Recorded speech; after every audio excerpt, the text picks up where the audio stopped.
Welcome to the Stop Down Photography Podcast, episode 108. I'm Scott Davenport. Today's topic is the infinite configurability of our cameras and editing software. What could possibly go wrong?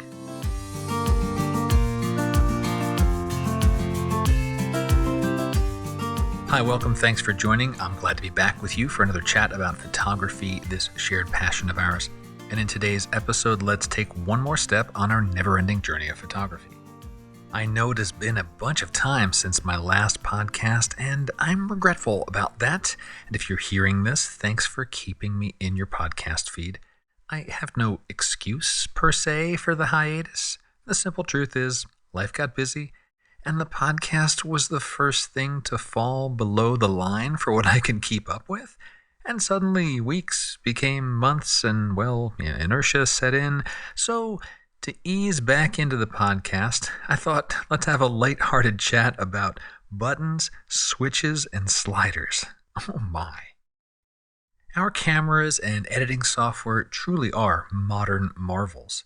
Cameras have loads of options and modes for just about any subject and shooting condition, autofocus and tracking for fast-moving subjects, or in-body stabilization, long exposure bracketing for scenes with high dynamic range, automatic focus stacking. The list goes on with the cameras, and software is equally powerful to process all of these images. Sliders to push and pull pixels brighter and darker, magically revealing shadows with detail we never thought was there. AI that detects subjects, corrects noise, fixes focus. Dozens and dozens of digital filters for any imaginable style or look, we can get it. And inevitably, signals get crossed. We forget about a switch or a button or a slider and left scratching our head going, why isn't my dang camera working? Or why did the software do that?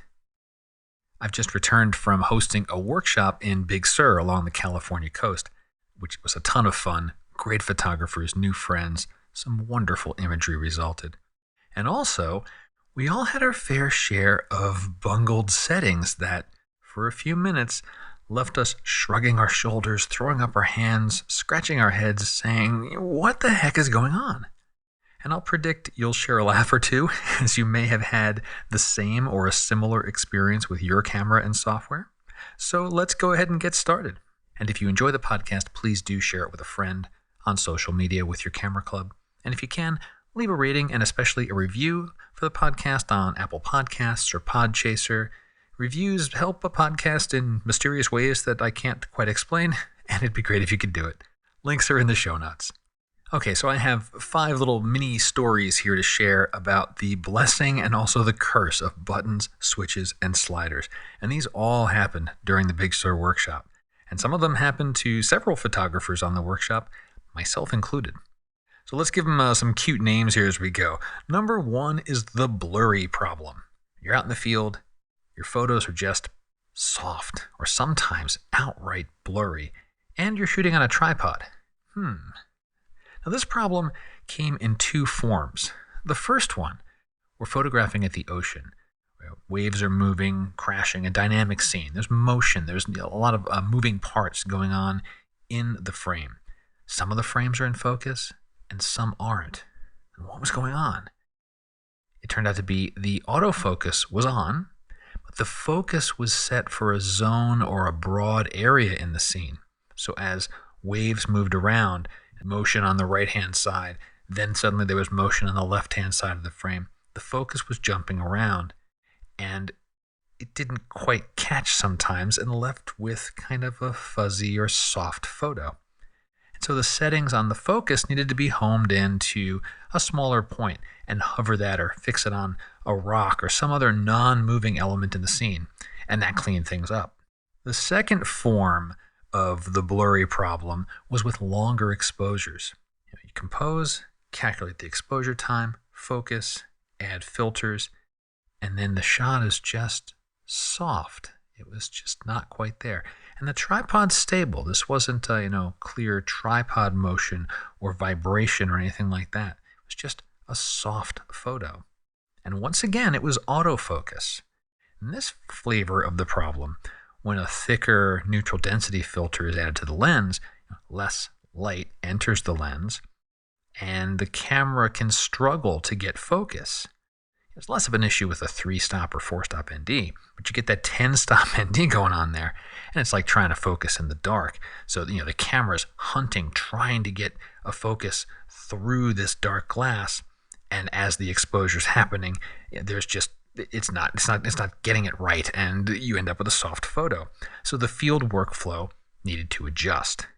Compose and set focus, turn off your autofocus, and then add the dark glass, and then take the long exposure. So that was the blurry problem. Number 2, I'll call the mysterious over-under problem. And this one was really a head-scratcher. This happened during a segment of the workshop I call Filter Camp. And we go out to a beach mid-afternoon and practice working with the filters. We're not getting the killer photo. We're practicing the calculation of exposures, or how to time a shot when the water's moving. When do you want to trigger the shutter when a crashing wave is happening? That type of stuff. And for this type of photo work, we're often in manual mode. You want control over both the aperture and the shutter speed. Well, one of the participants was in manual mode, but getting wildly different exposures with each capture. He'd meter, dial in the settings he wanted, trigger the exposure. One frame would be underexposed, another be overexposed. Some of them came out okay. Double checked, you're in manual mode, that's not it. Thought about auto ISO? Maybe a surge of ocean foam can throw more highlights into a frame, and maybe the camera was overcompensating. Nope, that wasn't it. We double checked again. Yeah, we're really in manual mode. And ultimately, it turned out to be the HDR setting in the camera. The camera was set up to exposure bracket. So each press of the shutter captured one more in the bracketed sequence. Think like a classic triplet of HDR brackets. One under, one nominal, one over. And each press, you're getting the next one in the series.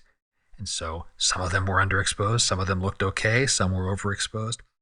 Once he realized that the HDR is flipped on, it became obvious, but getting there, it was several minutes of real furrowed brows to be sure. Problem number 3, the incredible drifting composition.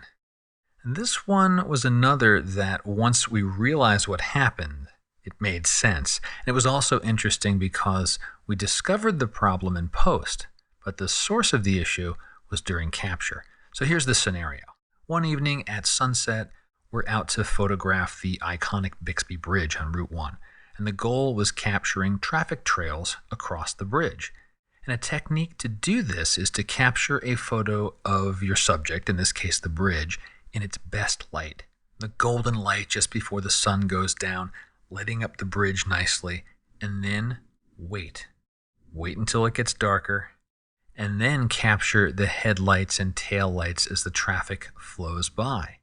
The key to this type of photography is committing to the composition, well, that and patience, and then later in post, the blending job is easy. And I'll put a link in the show notes to how the Lighten blending mode works for this type of photography. It's perfect for traffic trails, for cityscapes.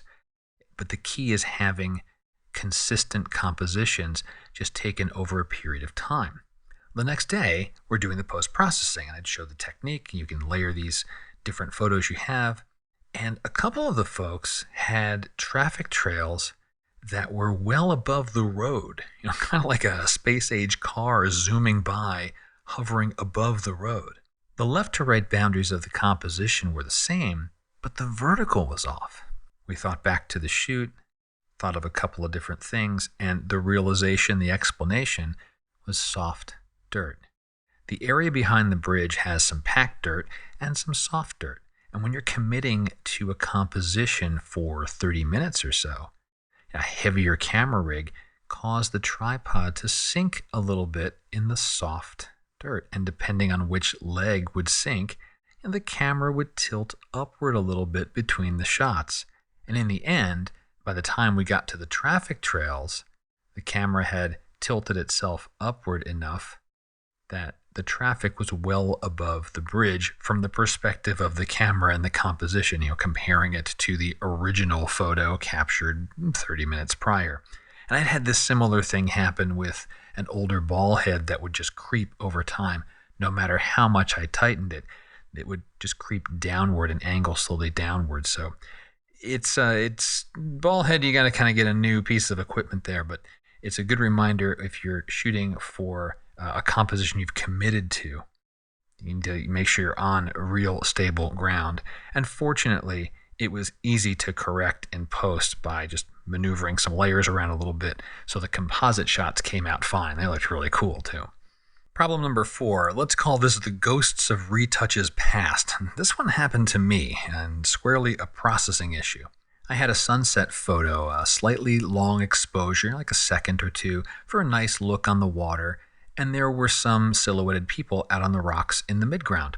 And they're blurry, because they were not staying perfectly still for a couple of seconds. So I'm in Lightroom and I'm retouching them away. The silhouettes weren't crisp, they weren't adding to the story. I removed the first person, and there's this odd ghosted version, like a remnant of the person left over. Not an outline or not a halo, an incredibly faint hint that there was something there. And it's one of those, you rub your eyes for a second. Am I just seeing what I knew was there before? You look away from the screen, you look back, and it was perceptible to me. I think a casual viewer probably wouldn't have noticed it. They wouldn't have known a person was there and been retouched. But I knew something was not up. It's like, all right, let me try a different person, making sure it's not just a trick of my eyes. I saw the same thing. All right, undo those changes, try a different retouch tool. The same thing. 10 to 15 minutes of experiments. I just put the photo aside and said, all right, that one's going to sit overnight. And the next day, I opened that photo back up, and with fresh eyes, sure enough, I saw the problem. The opacity slider on the retouch tool was at 93%. Close to full strength, but not quite there. So I had retouched away most of the silhouettes, but left this ghost behind. Fixed the slider, everything was good. With so many sliders and buttons and switches, it's easy to miss one. And problem number 5, another post-processing thing. I'll call this the unexplained fading of effects, and which I realize is probably a bad name because I'm about to explain what went wrong. But here's the scenario. So this happened in On One Effects. A participant had added several effects to an image, and the photo's coming along nicely. And the next filter's added. She wanted to paint away that filter from some areas, mask it away, selectively apply the effect to just the things that needed emphasis. Great. Grab a masking brush, start painting, and all of the effects that had been added are being removed from the areas being painted. Pause, tilt your head at 12 degrees like a puppy dog. All right, what's going on? And the answer was clicking on the wrong masking icon in On One. Now, if you're an On One user, you know On One has a dense user interface, lots of things at your fingertips, but on a laptop, things can get a little cramped. And so when a new filter is added to the filter stack on a smaller screen, the masking area that's at the top of the filter can sometimes scroll underneath other portions of the interface, things that show layers in the photo or the histogram or information. This is common for a lot of software, right? The stack of filters that we add on, the adjustments we're making on the right, they slide up underneath some sort of global display. Well, on One, right above the filter stack is a global strength slider, opacity slider, and a global mask for all effects. So she'd clicked on the masking icon that was masking away all the effects, not just the most recent filter added to the stack. And it's amazing what one simple misclick can do, and you start removing all of your hard work. And I'll admit, I have made that mistake more than once too. So that was the unexplained fading of effects using a global mask and not a targeted mask on that particular filter. So those are my 5 mini stories about buttons, switches, and sliders. The blurry problem, the mysterious over-under problem, the incredible drifting composition, the ghosts of retouches past, and the unexplained fading of effects.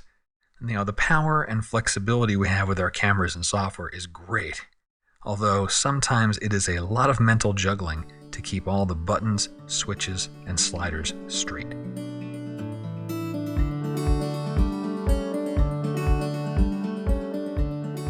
Got a bit of studio news for you. Video courses. So it has been nearly a year since I've produced a new video course, and I have a lot of ideas for courses, and that might be my problem. I get excited about an idea and I start working on it, and that triggers another idea, and I sketch that one out, and well, you get the idea. And while I do prefer to make a few courses of higher quality versus, cranking out a new course every 2 months, it's time for me to get ideas off the drawing board and into production. I am working on something this month, the month of May. It's an on-one themed thing. A little early to discuss the details, though I'm aiming to have it available in June. And I also have plans for a Lightroom themed course in late summer. This will be a more advanced course about shaping light and shadow using Lightroom's tools. And it'll be a big one, so it's going to take me a few months to get that one done. And since all the stories and problems were about the Big Sur workshop that I just completed, I should mention that my final workshops for 2023 are out in November. Both are in Oregon, and both are to photograph seascapes on the Oregon coast. The first one's the Oregon Coastal Adventure, and that focuses on the central Oregon coast. That workshop is sold out, though you can put yourself on the wait list in case a space opens.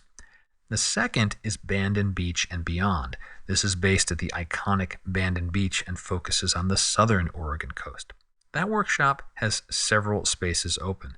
It's a 4-day workshop. It runs November 13th through the 16th, 2023, with a cost of $1,595.